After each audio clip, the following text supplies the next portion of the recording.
قبل ما كان في إمارات عربية متحدة، كنا الإمارات المتصالحة مع البريطانيين، وقبل هذا كان دبي، وقبل دبي كان وصل. إذا تاريخيا كنا ساحل عمان عادي. نحن لقينا شاهد قبر في الشارجة مكتوب هنا نفس وقبر فلان بن فلان كاهن عمان.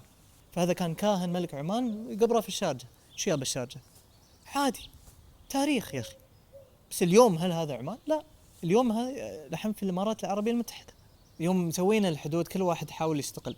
قبل ما في حدود، نروح هني وهناك ما حد يقول شيء. إذا قبل 100 سنة أو 200 سنة حد قالها ساحل عمان ما حد بيقول شيء. لا عادي، أوكي ساحل عمان شو يعني؟ ما فيها شيء. بس الحين لنا في دولة، فإذا قلنا إذا قلنا ساحل عمان كنا ياسين نقول أنتم تابعين للدولة سلطنة عمان. لا، نحن مو تابعين للدولة. إذا أنت تقول عن مسمى يمكن خلوا يسمونه اللي يسمونه.